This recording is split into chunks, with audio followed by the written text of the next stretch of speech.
Hello and welcome to week two. I just wanted to go over a few reminders for you, just making sure that everybody's getting the lay of the land for English 102. So of course this week we are reading three very different short stories. Miss Brill, A Rose for Emily, and Young Goodman Brown. They are all very unique within themselves. But I enjoy this week because I know that students really enjoy all of these stories, especially Miss Brill, 'cause it's very short, it's very simple, but there's really a lot packed into that story. So I probably get more feedback on that story more than just about any other one in the course. So I enjoy hearing how you analyze that story. Of course, there's the gruesome Rose for Emily, and then on a completely different turn is Young Goodman Brown about his walk through New England and what's an hallucination and what's real, and how can you tell the difference. So I enjoy hearing your analysis about that. So one of our main focuses this week is on character, and these are very distinct characters where the story is mostly focused on these main characters. So you'll want to read over the characterization resource that's in our week two section. And then also this first response paper is focused on characterization. I'm going to go over the assignment details for that. Another thing that we're really focusing on this week is, of course, MLA formatting. If you have used this before, then this might be a little bit of a refresher. If you're coming with more practice with APA or just really haven't practiced any kind of citation or formatting at all, then this is the week for you, because this will be a good place to really get started in working on those skills. We have the resource, How to Guide the MLA Formatting and Citations. That's in a couple places in our course, and then I put in kind of a screenshot so you can be able to find it yourself. Because I know a couple of you were asking where the practice quiz is, and it's on that resource actually. So it is in the week two section of the course, and it's also at the very top where there's the different resources that students can use. So, all right, so here are a couple other things that I wanted to talk about this week. So in addition to reading the stories and writing in the civil discourse, and discussing the different stories, we have a pretty big assignment this week, and it is the week two response paper. So I thought, even before I start talking about that assignment, I wanted to kind of remind you of the syllabus. Of course, it's something I encourage students to look at pretty much each week, because you kind of got to remind yourself of what's due and what's coming, and how does this all fit in together. I know when I was a college student, it was something that I referred to constantly, especially if you're taking more than one class, because you don't want to miss something when you want to make sure that you're on top of everything. So once you receive your grade for the civil discourse form, you want to make sure that you read through that and read through your feedback. Of course, the idea is to get 100% on these, if at all possible. It's worth 15% of your grade, so it's a nice foundation to get those 100%. And of course, the rubric is in the syllabus, and there's a rubric folder, which actually I'll show you that in a minute, the rubric folder. But I wanted to go over this performance criteria so you kind of have in your mind the weight of all of these assignments. So you'll receive grades on civil discourse and skill building from week one. And those two categories by themselves are 15 and 10% respectively. But if you'll notice the lowest grade is dropped for each of those two categories. So this is why I like to tell students is this is kind of your extra credit, because I get this question a lot, especially toward the end of the term, as can I do extra credit? What can I do to bring your grade up? I've already added it in for you. It is already a part of the course. And those two categories, the lowest grade is automatically dropped. For most students, it may be week one, because maybe you didn't quite get the idea of, the timing and when it was due and all of the different requirements that are there. So then that grade will be dropped, and it'll keep going through throughout the grading period. So like, let's say you were going gangbusters and all of a sudden missed a week or forgot to do one of the forums, then that'll be taken off. Let's say you do it in week 4, you've gotten 100% on everything else except for week 4, then that'll just drop out during that week once that's graded. So your extra credit is built right in. By the way, the colleges allow extra credits. So this is really, I think, more helpful than any kind of extra credit work. Because the idea is you don't want to do extra work, you want to do the work that's already in the course. So that's my spiel about extra credit. So if you notice that, there's 2 quizzes, and then the final exam is worth 10%. So the response papers, and there's 3 of them, and that is worth 40% of your grade. And that's one of the biggest chunks of that. So that's why I wanted to kind of talk about that. So make sure that you're doing your absolute best on that, because those 3 response papers together will be 40% of your grade. All right, so let's look at the assignment for the response paper. Okay, so you have a choice of one of 4 prompts, and this right away, this is one of the things that kind of trips students up sometimes, is they think they have to write about all of these. And what ends up happening is it doesn't make a paper stronger. It really hurts the paper because there isn't a focus. There's too many things that are added in there because each of these prompts are completely different. So you want to make sure, in any assignment in this class, you want to make sure that you understand that. That's also the same for the different civil discourses. A lot of times there is a choice. So writing about all of them doesn't help, because then you're not writing in depth on one of the topics. The paper just ends up being all over the place. So you want to pick one of these prompts, and like we're just talking about, the focus is really looking at those characters, and these characters really have a lot to analyze and to write about. So these are great prompts. So when you're reading through the stories this week, and as you're working through the discussion board, start thinking, which of these characters are you relating to, are you interested in, or you're finding out more about it.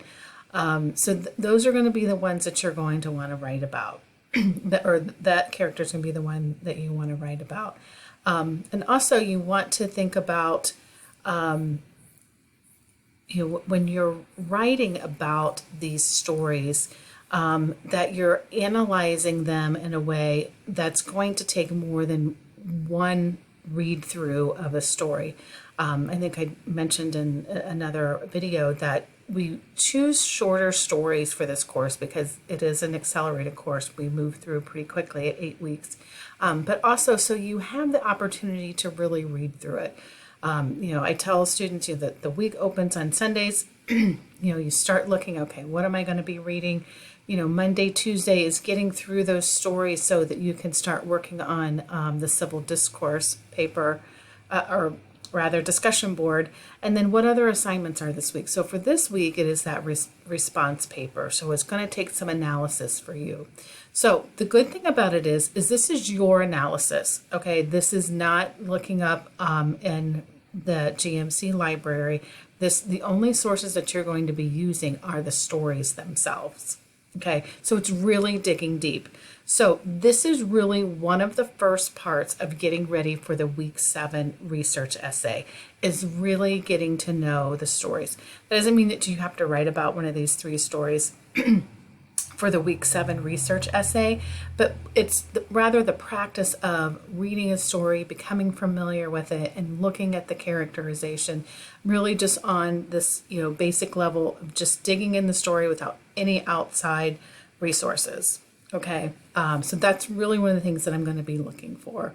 So some of the requirements are your analysis needs to have 1 direct quote, which means it's going to have quotations, and it's going to have in-text parenthetical citation, which is all in the MLA how-to guide if you need help of remembering how to do that. And then 1 paraphrase. And then if you'll recall that a paraphrase is something that you have read, the idea is from the story itself, but you're kind of paraphrasing it. But since you didn't write it and it's not your idea, you're giving credit to where that came from. Okay. So you want to make sure that all of the formatting is MLA. You know, there's a heading on the upper left-hand corner. There are page numbers. There's original title that's centered on page 1. You want to use, you know, a typical font like 12 times New Roman, size 12 times New Roman. And you have to have a works cited page. And for this essay, it's going to just be the primary sources. It'll be the texts themselves. So the structure that you're going to have is you got to have a thesis statement. So this is an essay. So there's going to be a thesis statement that's going to explain what the rest of the paper is going to be about. So you want to make sure that you've identified what you're writing about, the title of the story, the character, and then what are you going to be exploring in that? What is the reader going to know? So it's going to be one of the 4 prompts up there. You're going to include how that's going to be tackled in the essay. So then each top body paragraph is going to refer back to that thesis. So that thesis is really going to set up your the rest of your paper. It's the roadmap. So anybody that would read the thesis, which is typically the last sentence of the introduction, is going to read that thesis and realize, okay, the next 3 paragraphs are going to be about A, B, and C. Okay? And then, of course, you want to have a conclusion paragraph.